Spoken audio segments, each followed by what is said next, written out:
तो हमने अभी तक चैप्टर पढ़ लिए हैं। अगला चैप्टर आप लोग साथ में रीडिंग करते जा रहे हैं उसकी, जी सर। है ना, साथ में पढ़ते जाएगा। अगला चैप्टर हमारा है संविधान की मूल संरचना। मूल संरचना क्या है? The basic structure of the constitution. तो इसका उद्भव कैसे हुआ, कि संविधान की मूल संरचना क्या होगी, उसको हम लोग यहाँ पे पढ़ेंगे। तो लिखा हुआ है मूल संरचना का प्रादुर्भाव, मतलब स्टार्टिंग से ये चीज नहीं थी, ये चीज बाद में ऐड हो रही है कि संविधान की मूल संरचना क्या होगी। तो संविधान का अनुच्छेद 368, ये नंबर आपको ध्यान रखना है।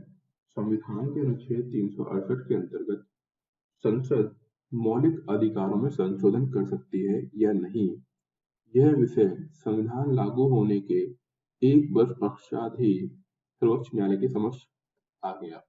कहने वाली बात क्या है, जो हमने पढ़ा था कि मौलिक अधिकार मतलब ऐसे अधिकार जो किसी व्यक्ति को भारत का नागरिक होने के साथ ही मिल जाते हैं, उन अधिकारों में संशोधन किया जा सकता है या नहीं। तो जैसे ही 1950 में भारतीय संविधान लागू हुआ, उसके 1 साल के बाद ही यानी 1951 में ही ये मुद्दा खड़ा हो गया कि संशोधन कर सकते हैं या नहीं। इसके लिए केस भी हुआ, जिसे बोलते हैं शंकरी प्रसाद मामला है केस। तो शंकरी प्रसाद नाम से एक पर्सन है, उन्होंने केस कर दिया और इसमें पहला संशोधन किया जाएगा फर्स्ट टाइम। देखिए, शंकरी प्रसाद मामले में पहले संशोधन अधिनियम 1951 की संवैधानिक वैधता को चुनौती दी गई, जिसमें संपत्ति के अधिकारों में कटौती की गई थी। जो हम लोग जानते हैं कि सबसे पहला जो संशोधन किया गया था संविधान में, वो था संपत्ति के अधिकार को लेकर। उनमें कमी की गई थी कि संपत्ति अब व्यक्ति की नहीं होगी, बल्कि वो राज्य की मानी जाएगी। इस तरह से कुछ चीजें थी उसके अंदर। तो इस चीज को यहाँ पे चैलेंज किया गया है, इस संशोधन में दोबारा से क्यों केस किया गया कि ये संशोधन कैसे कर दिया गया है, उसके रिगार्डिंग सर्वोच्च न्यायालय ने व्यवस्था दी कि संसद में अनुच्छेद 368 में संशोधन की शक्ति के अंतर्गत ही मौलिक अधिकारों में संशोधन की शक्ति अंतर्निहित है। इसका मतलब क्या है कि 368 में जब बोला गया है, संविधान के अनुच्छेद 368 में ये बोला गया है कि संशोधन कर सकते हैं, और जब बोला गया है संशोधन की शक्ति है, तो इसका मतलब ये है कि मौलिक अधिकारों में भी संशोधन कर सकते हैं। कहने वाली बात कुछ ऐसे है कि कोई काम करने का अधिकार दिया गया है, तो वो काम कहीं पर भी किया सकता है। मान लीजिए खाना खाने का अधिकार है, तो कहाँ ना कहीं पे भी खाओ। तो वही चीज यहाँ पे लिखी हुई है कि अगर संशोधन करने की शक्ति दी गई है, तो संशोधन मौलिक अधिकारों में भी किया जा सकता है, ये बोला गया। अब यहाँ पे देखिए, हमने आर्टिकल 13 पढ़ा था, अनुच्छेद 13 पढ़ा था। तो अनुच्छेद 13 में विधि यानी लॉ, लॉ क्या होगा? लॉ शब्द के अंतर्गत मात्र सामान्य विधियां ही आती हैं। सामान्य मतलब जब नियम बनाए जाते हैं वही आते हैं, संविधान संशोधन अधिनियम नहीं। ये बोला गया पहले। कब बोला जा रहा है? 1951 के टाइम में। इसीलिए संसद संविधान संशोधन अधिनियम पारित कराकर मौलिक अधिकारों को भौतिक लिखा हुआ है, मौलिक अधिकारों को संक्षिप्त कर सकती है अथवा किसी मौलिक अधिकार को वापस ले सकती है। यहाँ पे ये बोला गया सबसे पहले 1951 में कि संसद को अधिकार होगा तो किसी भी मौलिक अधिकार में परिवर्तन कर दे या किसी भी मौलिक अधिकार को वापस ले ले, ये बोला जा रहा है। देखो, ये चीज कोई ना फिक्स नहीं होती है, ये चीजें टाइम के साथ बदलती रहती है। अभी बोला जा रहा है कि मौलिक अधिकारों में परिवर्तन किया जा सकता है, अभी हम आगे पढ़ेंगे वहां पे लिखा हुआ कि मौलिक अधिकारों में परिवर्तन नहीं कर सकते हैं। ठीक है, तो हमें बस ये ध्यान रखना है किस टाइम की बात हो रही है, गवर्नमेंट और टाइम के हिसाब से चीजें चेंज हो रही होंगी। तो ये तो हो गया पहला, शंकरी प्रसाद मामला 1951। आपको याद रखना है, सबसे पहले जो मामला सामने आया वो कौन सा था? शंकरी प्रसाद मामला 1951। दूसरा है, लेकिन गोरखनाथ मामले 1967 में सर्वोच्च न्यायालय ने अपनी पहले वाली स्थिति बदल दी। पहले वाली स्थिति बदल दी मतलब जो चीज अभी तक बोली जा रही थी कि संविधान संशोधन कर सकते हैं और मौलिक अधिकारों में संशोधन हो जाएगा, इस चीज को चेंज कर दिया गया। कब? जब गोरखनाथ मामला हुआ 1967 में, मतलब 16 साल के बाद लगभग। क्या बोला इसमें सर्वोच्च न्यायालय ने अपनी पहले वाली स्थिति बदल दी। इस मामले में 17वें संशोधन अधिनियम की संवैधानिक वैधता को चुनौती दी गई थी, जिसमें नवी अनुसूची में राज्य द्वारा दी जाने वाली कुछ कार्यवाही को जोड़ दिया गया था। सर्वोच्च न्यायालय ने व्यवस्था दी थी कि मौलिक अधिकारों को लोकोत्तर एक सेकेंड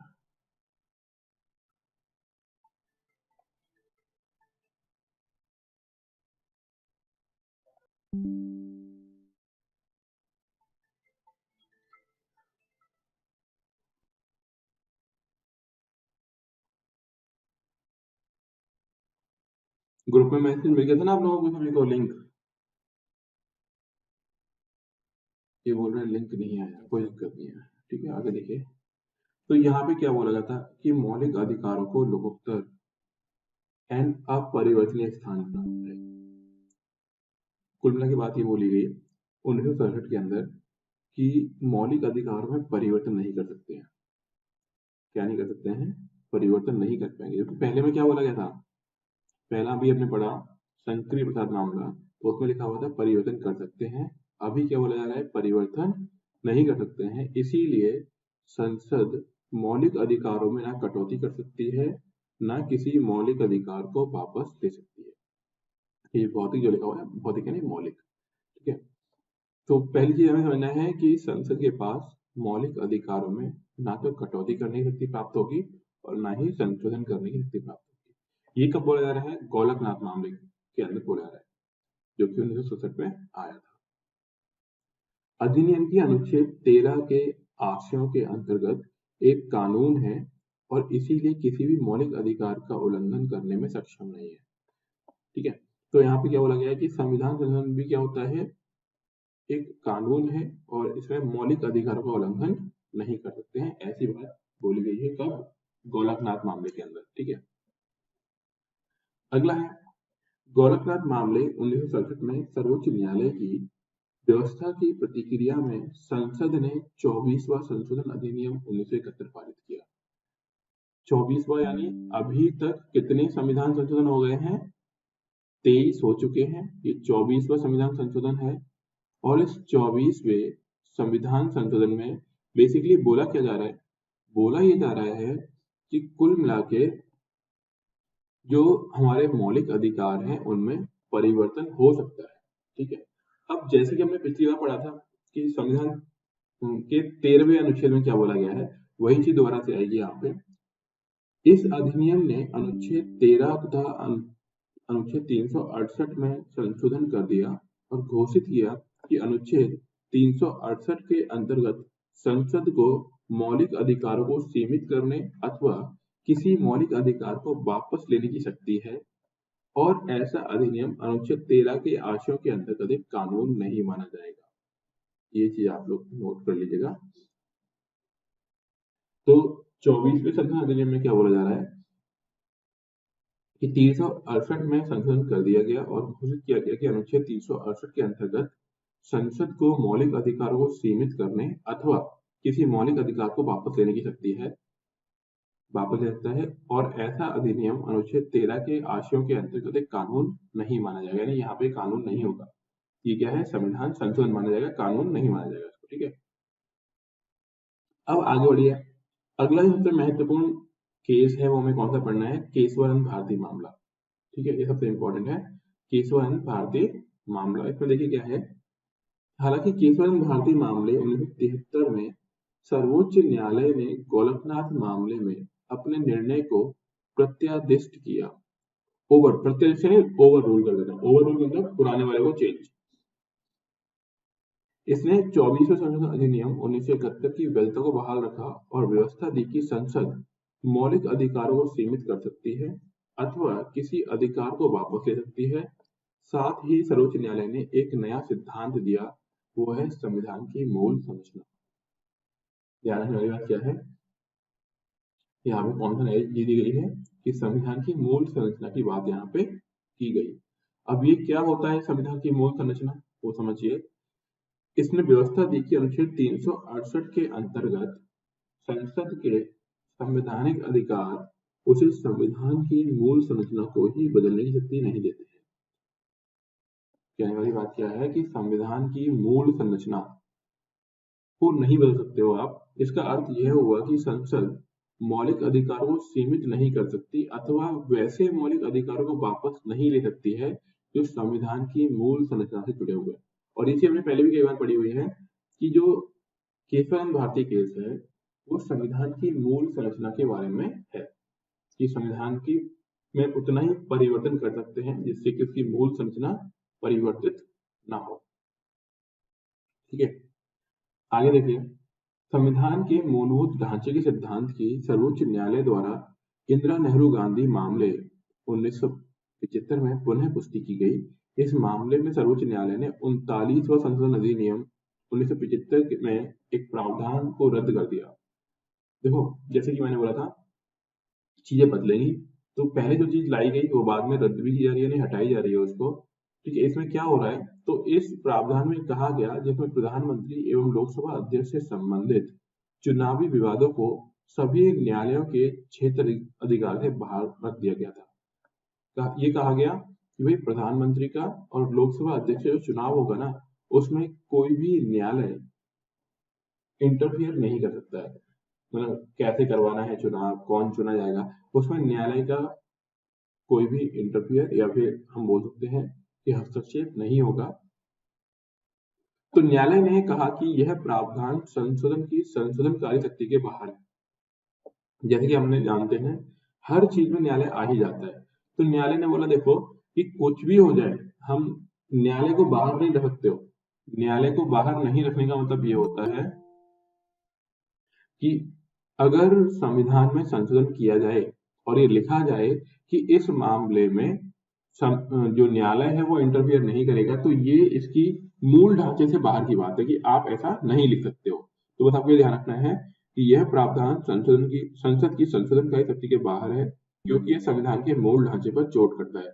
मूल ढांचे पर चोट करने का मतलब ये होता है कि ये मूल ढांचा बदला गया है कि कोर्ट उस पर हस्तक्षेप नहीं करेगा, तो कोर्ट हस्तक्षेप कर सकता है और ऐसा बिल्कुल भी मतलब यहाँ चल नहीं पाएगा कि मूल ढांचे के तहत माना जाएगा इसको कि कुछ भी हो कोर्ट तो उसको चेक कर ही सकता है। ठीक है, पुनः न्यायपालिका द्वारा नव आविष्कृत इस मूल संरचना के सिद्धांत की प्रतिक्रिया में संसद ने 42वें संशोधन अधिनियम पारित कर दिया। इस अधिनियम ने अनुच्छेद 368 को संशोधित कर घोषित किया कि संसद की विधायी शक्तियों की कोई सीमा नहीं है। अब क्या बोला गया है, जैसे कि ऊपर अभी हमने पढ़ा, ऊपर क्या लिखा हुआ था कि संसद इस तरह के परिवर्तन नहीं कर सकता है और अगर कोई ऐसा परिवर्तन करता है तो न्यायालय बीच में आ जाएगा। अब संसद को लगाया तो हमारी पावर कम कर दी, तो संसद ने क्या किया, एक संविधान संशोधन किया और उसमें ये लिख दिया कि संसद कुछ भी कर सकता है, क्योंकि ऊपर कोर्ट ने क्या बोल दिया है कि संसद कुछ भी नहीं कर सकता है। तो अब 42वें संशोधन अधिनियम के द्वारा ये लिखा गया कि संसद की विधायी शक्तियों की कोई सीमा नहीं है। विधायी शक्ति में नियम बनाने की, कोई भी नियम बनाया जा सकता है संसद के द्वारा और किसी भी संविधान संशोधन को न्यायालय में चुनौती नहीं दी जा सकती है। और इसने ये भी लिख दिया कि जो भी संविधान संशोधन किया जाएगा उसको न्यायालय में चुनौती नहीं दे पाएंगे किसी भी आधार पर, चाहे वह मौलिक अधिकारों का उल्लंघन ही क्यों ना हो। अब कहने वाली बात कुछ ऐसी है कि ऊपर जो कोर्ट ने डिसीजन दिया उस डिसीजन को खत्म करने के लिए संशोधन किया गया था। अब सरकार को ये लग रहा है कि हमने ये लिख दिया है कि न्यायालय बीच में नहीं आएगा, तो अब हो सकता है न्यायालय बीच में नहीं आए, लेकिन ऐसा होगा तो है नहीं, न्यायालय बीच में आएगा ही आएगा। तो आगे देखिए क्या होगा। फिर अगला केस बना एक, वो केस क्या है देखिए यहाँ पे 42 संशोधन के बाद, हालांकि सर्वोच्च न्यायालय ने मिनोरा मिल्स मामले में इस प्रावधान को अमान्य कर दिया। कौन सा प्रावधान, जो ऊपर लिखा हुआ है कि संसद कुछ भी कर सकती है, उन्होंने बोला भैया नहीं, संसद कुछ भी नहीं कर सकती है क्योंकि इसमें न्यायिक समीक्षा में कोई स्थान नहीं था, क्योंकि इसमें न्यायिक समीक्षा के लिए कोई स्थान नहीं है। यानी हम ये क्या बोल रहा है संसद कि न्यायिक समीक्षा कर ही नहीं सकते हो। तो न्यायालय ने बोला क्योंकि हम इस नियम की न्यायिक समीक्षा नहीं कर सकते हैं इसीलिए, और क्योंकि न्यायिक समीक्षा करना संविधान का मूल ढांचा है, और ऊपर बोला जा चुका है कि अगर कोई नियम, अगर कोई संशोधन मूल ढांचे से विपरीत होगा या मूल ढांचे से कॉन्फ्लिक्ट कर रहा होगा तो उस केस में उसे क्या करेंगे हम लोग, नहीं मानेंगे। तो यहाँ पे वही चीज लिखी हुई है, आगे समझिए। तो देखिए, हालांकि सर्वोच्च न्यायालय ने मिनरल मिल्स मामले में इस प्रावधान को अमान्य कर दिया क्योंकि इसमें न्यायिक समीक्षा के लिए कोई स्थान नहीं था, जो कि संविधान की मूल विशेषता है। यानी न्यायिक समीक्षा तो कर ही सकते हैं। अनुच्छेद 368 से संबंधित इस मूल संरचना के सिद्धांत को इस मामले पर लागू करते हुए न्यायालय ने व्यवस्था दी। कुल मिला के न्यायालय ने क्या बोला कि जो तुम ये बोल रहे हो ना न्यायिक समीक्षा नहीं करते, उसके लिए क्या बोल दिया न्यायालय ने, चूंकि संविधान ने संसद को सीमित संशोधनकारी शक्ति दी है। कोर्ट बोलता है कि देखो, संसद के पास, संसद यानी पार्लियामेंट, ध्यान रखिएगा, कोर्ट बोलता है देखो संसद के पास कोई भी संशोधन करने की शक्ति नहीं है, यानी जो मना है वो संशोधन नहीं कर सकते हैं वो लोग। इसीलिए उस शक्ति का उपयोग करते हुए संसद उसे चरम अथवा निरंकुश सीमा तक नहीं बढ़ा सकती है। इसका मतलब यह है कि पहले ही जब संसद के पास सीमा जो है वो लिमिटेड है, तो ये संसद बिल्कुल नहीं बोल सकती है कि उसने जो भी नियम बनाया वो न्यायिक समीक्षा से बाहर होगा। इसे क्या बोल सकते हैं, निरंकुश शक्ति। तो निरंकुश तो वो है नहीं। वास्तव में सीमित संसद को संशोधनकारी शक्ति संविधान की मूल विशेषता में से एक है। यानी कहने वाली बात यह है कि संसद को शक्ति दी हुई है वो सीमित है, और ये अपने आप में संविधान की मूल विशेषता है कि एक लिमिट तक ही संविधान में संशोधन कर सकती है संसद। अतः इस शक्ति की सीमाबद्धता को नष्ट नहीं किया जाता। यानी कहने की बात यह है कि अनलिमिटेड शक्ति आप नहीं अचीव कर सकते हो। दूसरे शब्दों में संसद अनुच्छेद 368 के अंतर्गत अपनी संशोधनकारी शक्ति को विस्तारित कर निरस्त करने का अधिकार हासिल नहीं कर सकती है। तो कुल मिला के ये बोला गया है कि संसद ऐसा कोई भी नियम नहीं बना सकती है जिसमें वो ये बोल दे कि हमारे बनाए हुए नियम को कोई भी चेक नहीं करेगा। जैसे कि अभी उसने बोल दिया था ऊपर कि संसद द्वारा बनाए गए नियमों को कहीं पर भी न्यायिक समीक्षा नहीं कर सकते।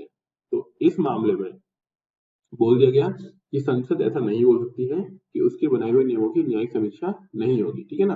देखो थोड़ा सा डिफिकल्ट लगेगा आपको, लेकिन आराम से पढ़ोगे ना समझ में आ जाएगा। आप ये चीज पढ़िएगा, बाकी मैं समझा तो रहा ही हूँ। कुल मिला के बात ही चल रही है, संसद ये चाहती है कि हमारे बनाए हुए नियमों को कोई चेक ना कर पाए। कोर्ट ये चाहता है कि भाई कुछ भी बनाओ हम चेक करेंगे। ठीक है, तो बस इसकी बहस है आपस में दोनों के बीच में। आगे देखिए, तो निरस्त, अब देखिए अनुच्छेद 368 के अंतर्गत अपनी संशोधनकारी शक्ति को विस्तारित कर निरस्त करने का अधिकार हासिल नहीं कर सकती है, अथवा संविधान को रद्द अथवा उसकी इसकी मूल विशेषताओं को नष्ट नहीं कर सकती है। सीमित शक्ति का आदाता, आदाता मतलब उपभोग करने वाला, जो यूज कर रहा है सीमित शक्ति, उस शक्ति का उपयोग करते हुए सीमित को असीमित शक्ति में नहीं बदल सकता। कहने वाली बात यह है कि अगर पहले ही किसी के पास सीमित शक्ति दी हुई है कि आप कुछ काम कर लीजिए, ठीक है, ऐसा लिखा हुआ है, तो ऐसा कुछ में ये नहीं है कि सब कुछ कर सकते हैं। ठीक है ना। तो यही कोर्ट बोल रहा है कि संसद को पहले ही सीमित शक्ति दी हुई है, तो वो उस सीमित शक्ति का उपयोग करते हुए असीमित अधिकार प्राप्त नहीं करेगा। और असीमित अधिकार प्राप्त नहीं करेगा का सीधा सीधा मतलब है कि संसद कोई भी नियम बनाए, न्यायालय उसकी जांच कर तो सकता ही है। ठीक है, और यहाँ पे वो संसद ये चाह रहा था कि न्यायालय उसके मामलों की जांच ना कर पाए, तो न्यायालय ने क्या बोल दिया, जांच करेंगे। ठीक है, अगला है फिर केस हुआ पुनः बामन राव मामले 1951 में सर्वोच्च न्यायालय ने मूल संरचना के सिद्धांत को मानते हुए स्पष्ट किया कि 24 अप्रैल 1973 के बाद, 24 अप्रैल 1973 में क्या हुआ था, वो केशवरन भारती मामले का रिजल्ट आया था।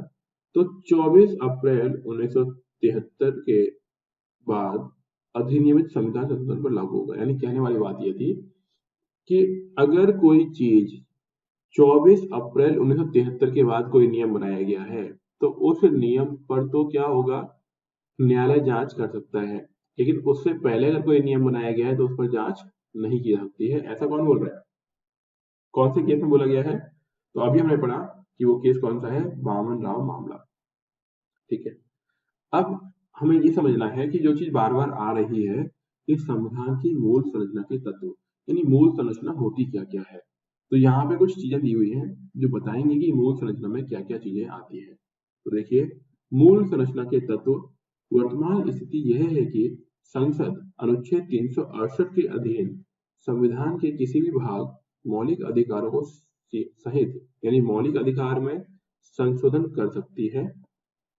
तो वर्तमान स्थिति बता रहा है कि वर्तमान स्थिति यह है कि संसद अनुच्छेद 368 के अधीन संविधान के किसी भी भाग, मौलिक अधिकार में संशोधन कर सकती है, बशर्ते कि इससे संविधान की मूल संरचना प्रभावित न हो। यानी बात वही आ गई कि संसद के पास कोई भी नियम बनाने का अधिकार है, लेकिन न्यायालय को उसको जांचने का भी अधिकार है। और क्योंकि जब संसद बना ही देगा कोई नियम, तो कैसे मालूम पड़ेगा कि वो मूल भावना है कि नहीं है, मूल संरचना है कि नहीं है। तो वही चीज है कि कोर्ट बताएगा कि ये मूल संरचना के तहत है या नहीं है।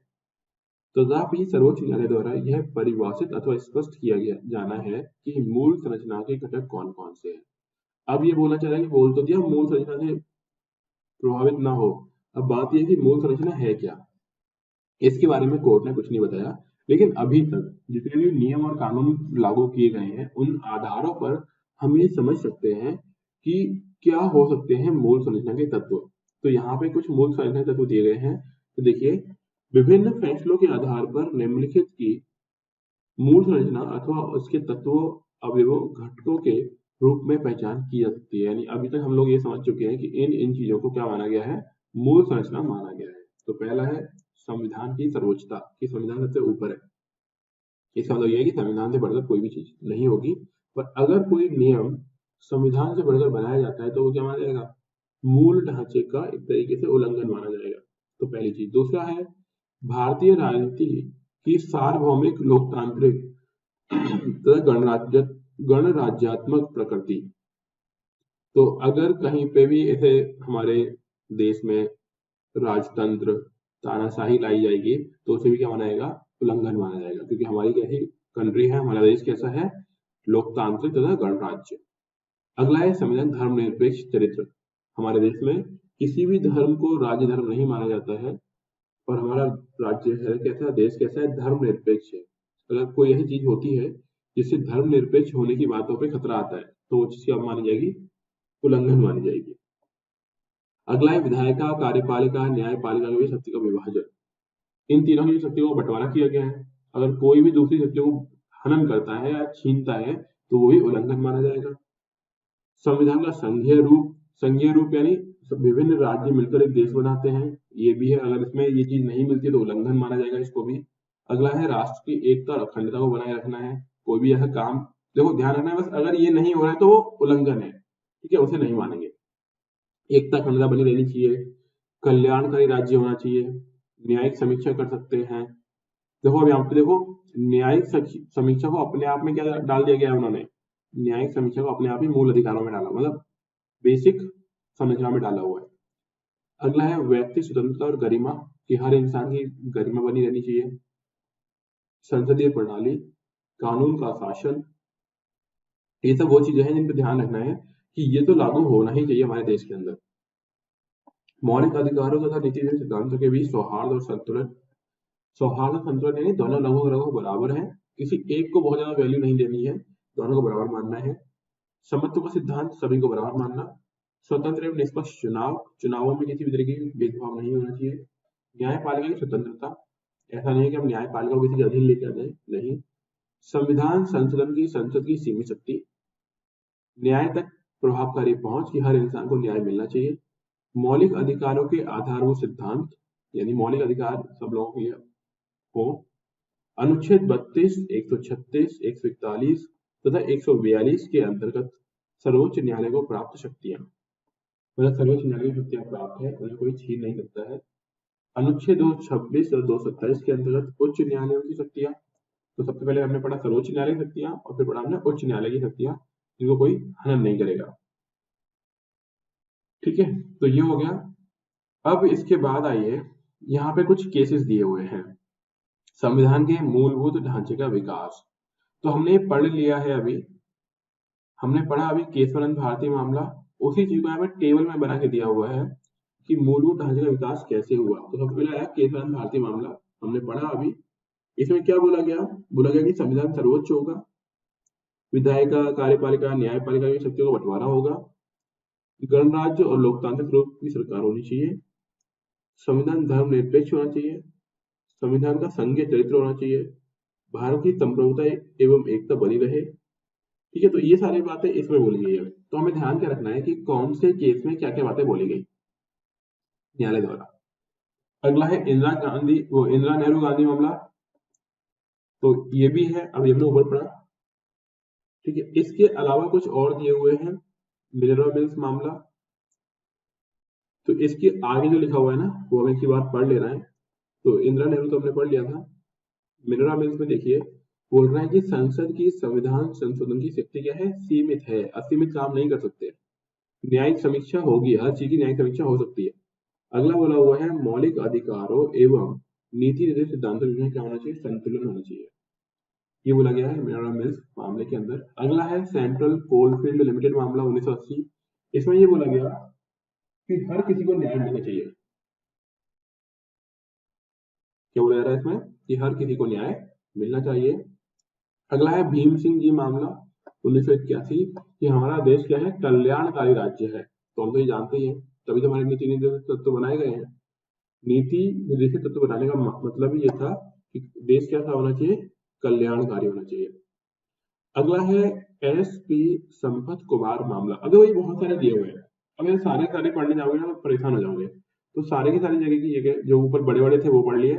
अगला जो हमें पढ़ना है कुछ वो है कि हो तो होलोहान मामला। कि हो तो होलोहान मामला ध्यान रखना है। इसमें क्या बोला गया है, दल बदल मामले के रूप में चर्चित है। दल बदल मतलब पहले के टाइम में क्या होता था, कोई भी पॉलिटिशियन एक पार्टी से दूसरी पार्टी में चला जाया करता था जीतने के बाद, तो उसको रोकने के लिए बनाया गया था। तो सारे ना पढ़कर जो मैं मार्क कर रहा हूँ वो आप लोग ध्यान रखिएगा। ठीक है, एक तो होगा कि हो तो होलोहान मामला, फिर अगला है इंदिरा सहानी मामला। इंदिरा सहानी मामला यानी मंडल मामले के रूप में चर्चित है। मंडल मामले में हुआ क्या था कि जैसे कि ओबीसी को 27% रिजर्वेशन देना, उसके लिए केस किया गया था। तो इंदिरा सहानी मामला हो गया, कि हो तो होलोहान मामला हो गया। अगला है एस आर बोम्मई मामला।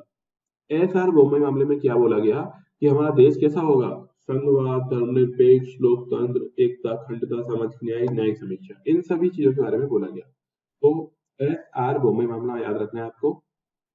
फिर आगे देखिए, एल चंद्र कुमार मामला याद रखने की रिक्वायरमेंट नहीं है। इंदिरा सहानी दो जरूरी नहीं है।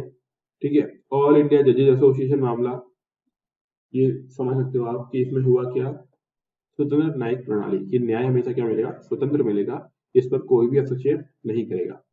अगला है कुलदीप नायर मामला, जरूरत नहीं है याद करने की। नागराज मामला याद करने की रिक्वायरमेंट नहीं है।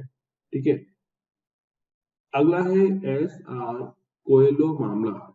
ये याद रखना है आपको कि नवी अनुसूची में लिखी हुई चीजों की भी न्यायिक समीक्षा हो सकती है। क्या बोला गया इसमें कि नवी अनुसूची जो है उसकी भी न्यायिक समीक्षा होती है। अब नवी अनुसूची क्या थी, एक अनुसूची थी। संसद ने ये बोला कि जो भी चीज या जो बातें नवी अनुसूची में लिखी होगी उसकी न्यायिक समीक्षा नहीं हो सकती है। लेकिन आगे जाके ये हो गया कि कहीं पर भी कोई भी चीज लिखी हुई हो उसकी न्यायिक समीक्षा कर सकते हैं, क्योंकि वही संविधान का मूल ढांचा, क्योंकि ऐसी चीजें नहीं बननी चाहिए जो संविधान के मूल ढांचे को ही परिवर्तित कर दे। बस, उसके अलावा बाकी याद करने की रिक्वायरमेंट नहीं है। तो जो हाईलाइट किए हैं वो आपको याद कर लेने हैं। तो ये हो गया संविधान का मूल ढांचा। ठीक है, अगला है सरकार की प्रणाली। अगर वो सरकार की प्रणाली में दिया हुआ है संसदीय व्यवस्था, संघीय व्यवस्था, केंद्र राज्य संबंध, अंतरराज्यीय संबंध और आपातकालीन उपबंध। ठीक है, ये कुछ 5 चैप्टर हैं सरकार की प्रणाली के अंदर, सिस्टम ऑफ गवर्नमेंट। इसमें से सबसे इंपॉर्टेंट जो यहाँ पर है वो है सेंटर स्टेट रिलेशन और आपातकालीन उपबंध। उसके अलावा जो 3 चीजें दी हुई है, संसदीय व्यवस्था, संघीय व्यवस्था और अंतरराज्यीय संबंध, ये हम लोग कई बार और ही पढ़ रहे होंगे। हालांकि हम लोग यहाँ पे पढ़ेंगे सारे के सारे एक साथ।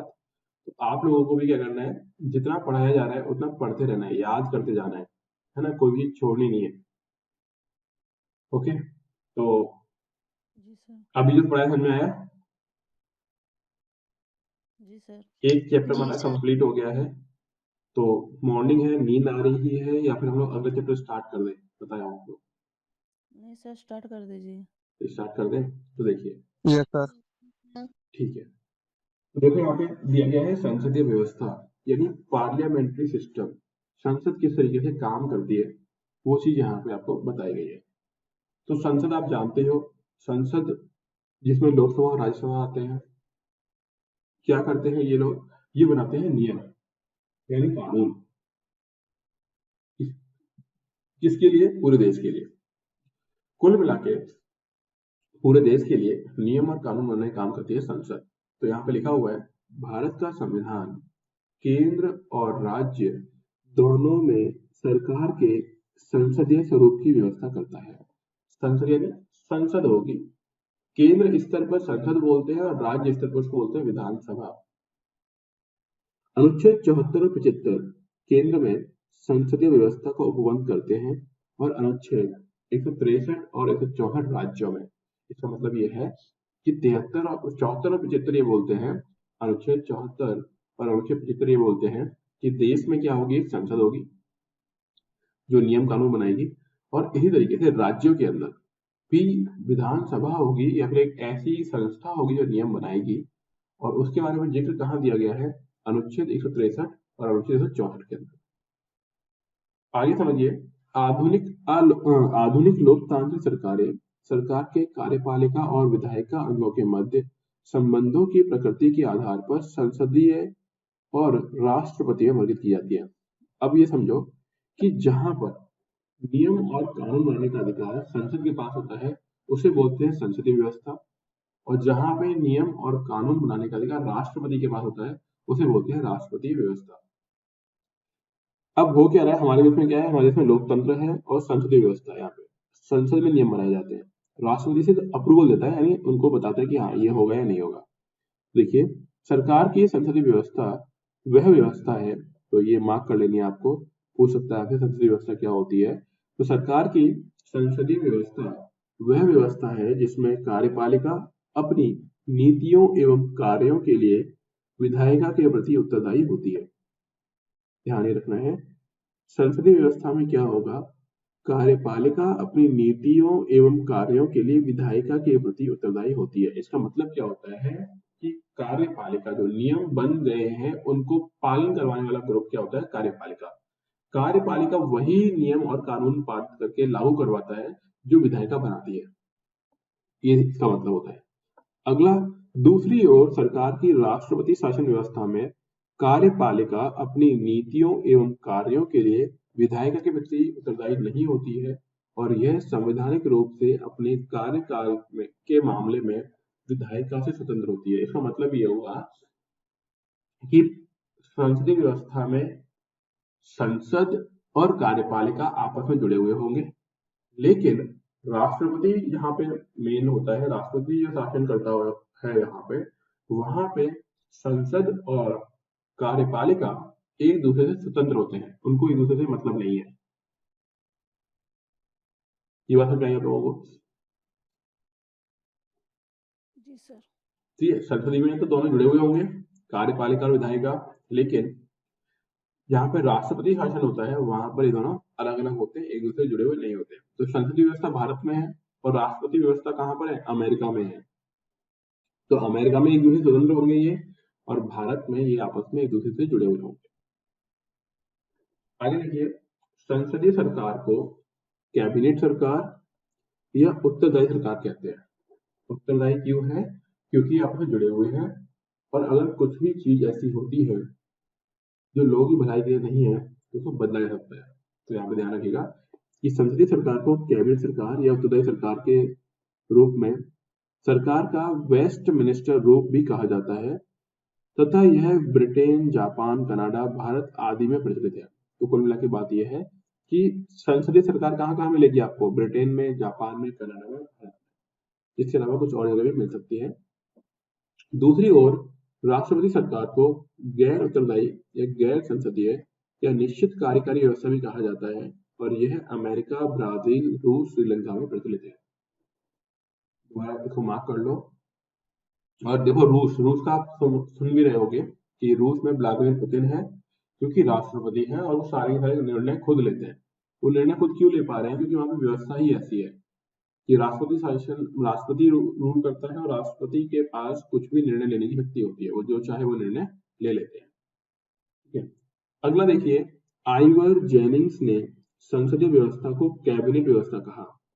ये ध्यान रखें, यहाँ पे आइवर जेनिंग्स ने संसदीय व्यवस्था को कैबिनेट व्यवस्था कहा, क्योंकि इसमें शक्ति का केंद्र बिंदु कैबिनेट होता है। दोबारा समझ लो, संसदीय व्यवस्था को कैबिनेट व्यवस्था क्यों बोलते हैं?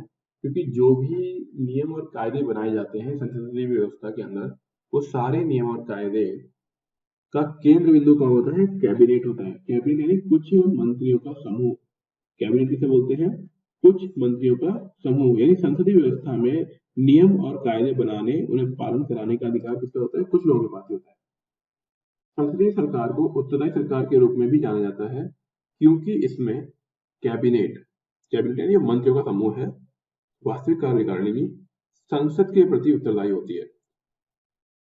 इनका कार्यकाल तब तक चलता है जब तक उन्हें संसद में विश्वास प्राप्त है। कहने वाली बात यह है, जब तक की मेजोरिटी है संसद के अंदर, तभी तक वो कार्य कर सकते हैं। जिस दिन मेजोरिटी खत्म, उस दिन इसके पास कार्य करने का अधिकार नहीं होगा। तो इसलिए बोला जाता है कि ये क्या है? उत्तरदायी सरकार है।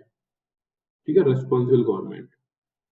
संसदीय व्यवस्था का प्रादुर्भाव करने वाले ब्रिटिश संसद के उद्भव के उपरांत इसे सरकार का वेस्टमिनिस्टर मॉडल भी कहते हैं। और ये जो नाम दिया गया है वेस्टमिनिस्टर, वो इस आधार पर दिया गया है कि सबसे पहले व्यवस्था कहाँ आई गई थी? ब्रिटेन में। और ब्रिटेन में से वेस्टमिनिस्टर के नाम से जानते थे, तो बाकी देशों में भी इसको इस नाम से जाना जाता है। ठीक है, तो वेस्टमिनिस्टर, क्योंकि सारे मिनिस्टर इस एरिया में रहा करते थे, तो इसीलिए इसको बोला गया वेस्टमिनिस्टर मॉडल। अगला देखिए, विगत नहीं कुछ टाइम में ब्रिटिश संविधान एवं राजनीतिक विशेषज्ञों ने प्रधानमंत्री को कैबिनेट के संदर्भ में समानता के बीच प्रथम। कहने वाली बात यह है कि प्रधानमंत्री भी है, उसके अलावा अन्य मंत्री भी है, तो प्रधानमंत्री और अन्य मंत्रियों में अंतर क्या होगा? तो यहाँ पे बोला गया कि देखो, प्रधानमंत्री भी तरीके से मंत्री ही होता है, लेकिन ये बाकी मंत्रियों में से पहला है, यानी प्राइमस इंटर पेरेस। इसका मतलब ये होता है समानता के बीच में प्रथम। अगर बात की जाती है कि सभी मंत्री हैं, लेकिन पहला कौन है, सबसे इंपॉर्टेंट कौन है, तो वो कौन हो गया? प्रधानमंत्री। हाल ही में प्रधानमंत्री की शक्तियों और स्थिति कैबिनेट में बढ़ी है, क्योंकि अभी मोदी जी आ गए हैं। वह ब्रिटिश राजनीतिक प्रशासनिक व्यवस्था में प्रभावशाली भूमिका अदा करने लगा है। इसीलिए बाद में राजनीतिक विश्लेषक जैसे क्रॉसमैन, मैकिन्टॉश, अन्य विद्वान ब्रिटिश सरकार की व्यवस्था को प्रधानमंत्री शासित सरकार कहने लगे। यह स्थिति भारत के संदर्भ में भी लागू होती है। कहने वाली यह बात है कि संसदीय व्यवस्था में सारे के सारे निर्णय लेने का अधिकार किसके पास आ जाता है? प्रधानमंत्री के पास आ जाता है। लेकिन ऐसा भी नहीं है कि प्रधानमंत्री मनमर्जी नियम बना सकता है। उसके लिए कौन है? एक तो कैबिनेट है, यानी अन्य मंत्रियों का समूह, और उसके अलावा न्यायालय। न्यायालय ये चेक कर सकता है कि जो नियम और कायदे बनाए जा रहे हैं वो सही है या नहीं है। ठीक है, अगला देखिए, संसदीय सरकार की विशेषता क्या होती है?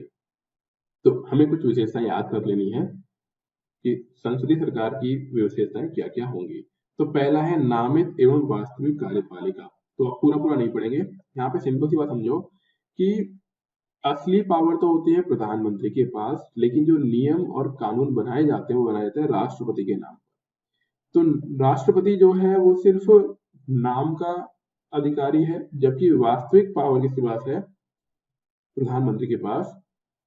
इस तरह राष्ट्रपति राज्य का मुखिया नामित होता है, नामित यानी बताया गया कि वह राज्य का मुखिया है, जबकि प्रधानमंत्री सरकार का मुखिया होता है। ये चीजें आप याद रखिएगा। सरकार का मुखिया कौन है? प्रधानमंत्री। ठीक है, राज्य का मुखिया कौन है? राष्ट्रपति। और प्रधानमंत्री राज्य का मुखिया होता है, इसके बारे में कहाँ लिखा गया है?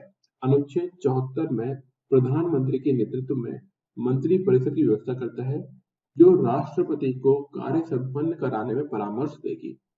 यानी कहने की बात यह है, अनुच्छेद 74 में ये बोला गया है कि प्रधानमंत्री के लीडरशिप में या नेतृत्व में एक ग्रुप बनाया जाएगा मंत्रियों का, और वो मंत्री क्या करेंगे? राष्ट्रपति को विभिन्न मामलों में सहायता दे रहे होंगे, और उनके परामर्श को मानने के लिए राष्ट्रपति बाध्य होगा। कहने वाली बात यह है कि प्रधानमंत्री और जो मंत्रियों का समूह है, जब सभी लोग मिलकर राष्ट्रपति को कुछ बोलेंगे या बताएंगे, तो राष्ट्रपति को वो चीज माननी ही पड़ेगी। तो यहाँ पे लिखा हुआ है बाध्य होंगे। ठीक है, दूसरी विशेषता क्या है? बहुमत दल का शासन। अब ये पूरा पढ़ने की रिक्वायरमेंट नहीं है कि जिसके पास सबसे सीटें होंगी लोकसभा में, उसी की सरकार बनती है, और फिर उसी का नेता क्या होता है? प्रधानमंत्री बनता है। और ऐसे लोगों की नियुक्ति कौन करेगा? राष्ट्रपति। ठीक है ना। अगला है सामूहिक उत्तरदायित्व। तो संसदीय सरकार में जितने भी मंत्री होते हैं उन सभी लोगों का सामूहिक उत्तरदायित्व होता है संसद के लिए, यानी संसद के सामने उन्हें बताना पड़ेगा कि उन्होंने जो नियम और कानून बनाए हैं वो नियम और कानून सही है अथवा नहीं। तो इसे बोलते हैं सामूहिक उत्तरदायित्व। अगर अविश्वास प्रस्ताव आ जाता है, संसद में पास हो जाता है, तो सभी लोगों को क्या करना पड़ता है, रिजाइन करना पड़ता है। और ये हम लोगों ने पढ़ लिया है, जिसे बोलते हैं इंग्लिश में नो कॉन्फिडेंस मोशन। अगर नो कॉन्फिडेंस मोशन पास होता है तो सभी लोगों को करना पड़ेगा, इस्तीफा देना पड़ेगा। अगला है राजनीतिक एकरूपता। राजनीतिक एकरूपता का मतलब क्या होता है, जब भी कभी विभिन्न दल मिलकर सरकार बनाते हैं तो उनके मध्य में आपस में जब नियम और कानून बनाए जाएंगे तो सर्वसम्मति चाहिए होती है। सर्वसम्मति यानी सभी लोग मिलकर एक साथ नियम में सहयोग करें। अगला है दोहरी सदस्यता। दोहरी सदस्यता का मतलब ये होता है कि जितने भी मंत्री होते हैं, विधायिका और कार्यपालिका दोनों के सदस्य होते हैं।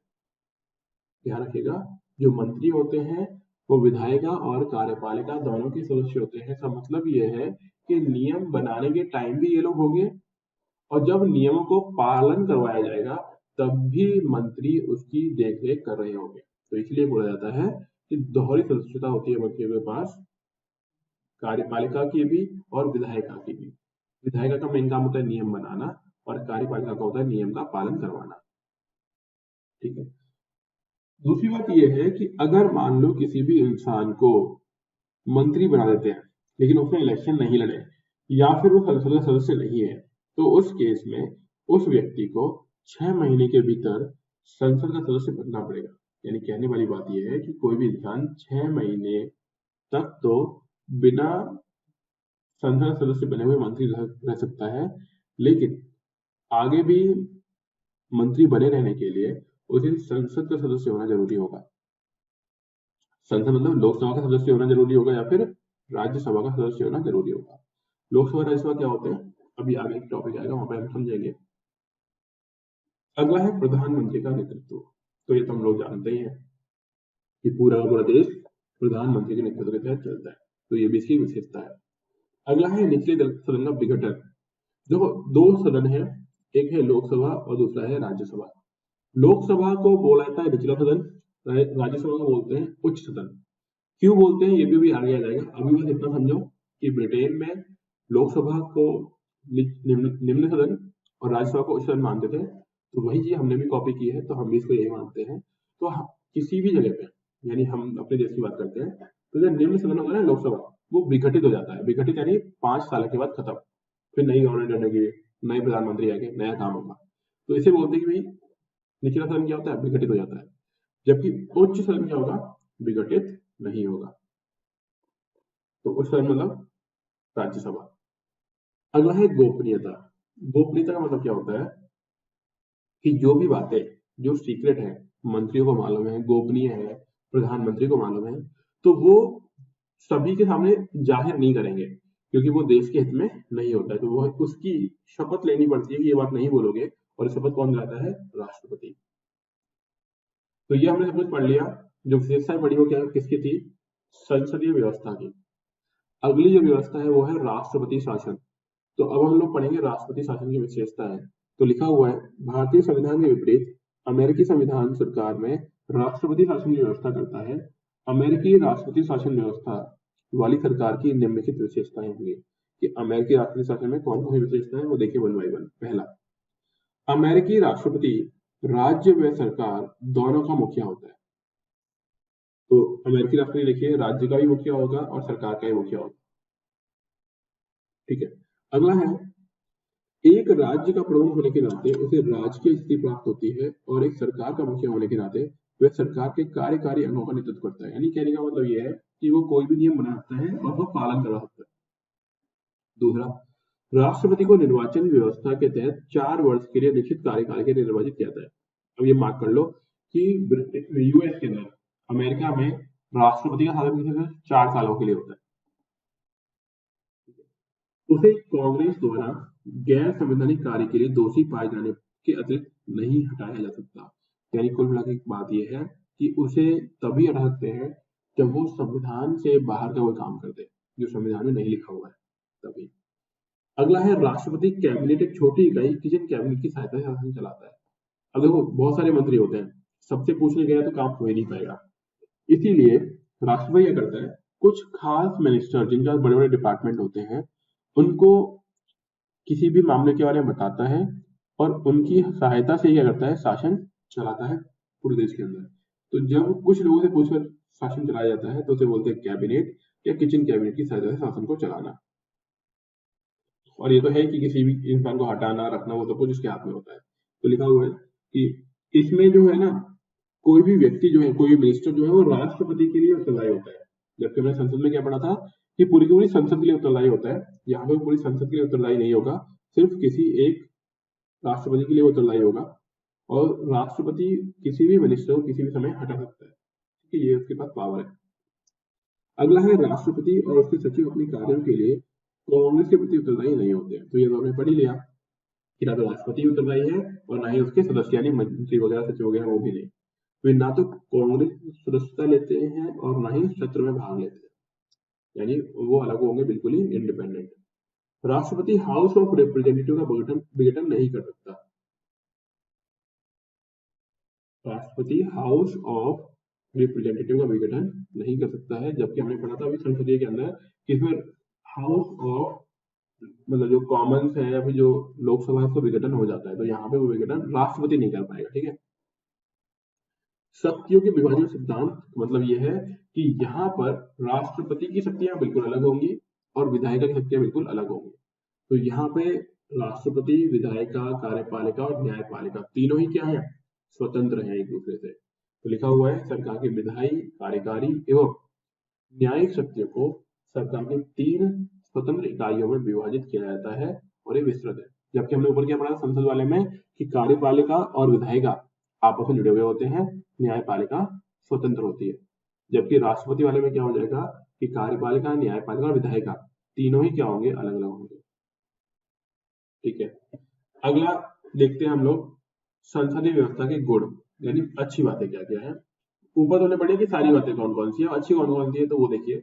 तो पहली क्या बात बोल रहे हैं कि विधायिका एवं कार्यपालिका के मध्य सामंजस्य अच्छी बात है। तो ऊपर हमने पढ़ लिया था कि कार्यपालिका विधायिका आपस में जुड़े हुए होते हैं, तो ये बोला चला यही अच्छी बात है कि कार्यपालिका और विधायिका आपस में जुड़े हुए होते हैं, इससे नियम बनाना, उनको पालन करवाना आसान हो जाता है। तो पूरा पढ़ने की रिक्वायरमेंट है नहीं, बस समझ गए आप लोग।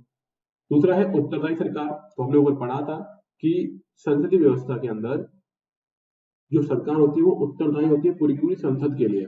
और अगर संसद के अंदर लोगों को कोई भी मतलब कोई समस्या है, कुछ क्वेश्चन पूछना है, तो उसका जवाब दिया जाएगा, जबकि वहां पे ऐसा नहीं होता, राष्ट्रपति वाले में ये नहीं होता है।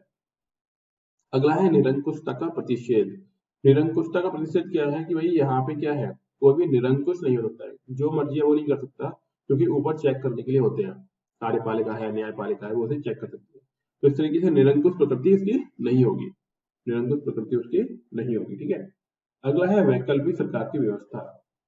वैकल्पिक कैसे कि सत्तारूढ़ दल के बहुमत खो देने पर राज्य का मुखिया विपक्षी दल को सरकार बनाने के लिए आमंत्रित कर सकता है। यानी मान लीजिए कि अगर गवर्नमेंट गिर गई तो या तो दोबारा इलेक्शन होंगे, और अगर दोबारा इलेक्शन ना हो तो ब्रिटेन में ऐसा दिया हुआ होता है, ब्रिटेन में क्या होता है, सामने एक दूसरी वैकल्पिक सरकार होती है। हाँ जी, काफी लेट हो गए आप, 5 बजे से क्लास थी। ठीक है, थोड़ा टाइम पर आइए आप, 5 बजे के आसपास। तो यहाँ पे ध्यान दो, ब्रिटेन में क्या होता है, अगर जो सरकार काम कर रही है वो गिर भी जाए तो जो ऑपोजिशन पार्टी होती है ना, उसके पास पूरी क्षमता होती है, सारे नेता होते हैं जो सरकार को चलाते हैं, और इसी को बोलते हैं वैकल्पिक सरकार। तो ये ब्रिटेन में देखने को मिलती है, हमारे यहाँ पे तो नहीं, हमारे पे दोबारा इलेक्शन होते हैं इंडिया में, लेकिन ब्रिटेन में वैकल्पिक सरकार भी उपस्थित होती है।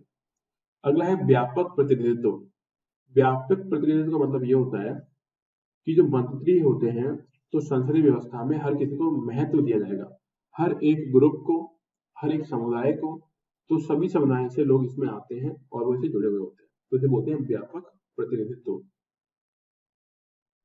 अगली चीज देखिए यहाँ पे, ये तो हमने पढ़ लिया अच्छी बातें क्या होती है, खराब बातें समझेंगे हम लोग क्या है। तो संसदीय व्यवस्था के दोष क्या क्या है वो देखिए। पहला बोल रहा है अस्थिर सरकार। पूरा नहीं पढ़ेंगे, समझ ही लीजिएगा, मैं बता दूंगा आपको। अस्थिर सरकार कैसे है कि देखो, पहली बात तो यह है 5 सालों के लिए है, है ना सरकार। दूसरी बात ये है, उसे लगातार अपना बहुमत बना के रखना पड़ता है। कहाँ पर? संसद के अंदर।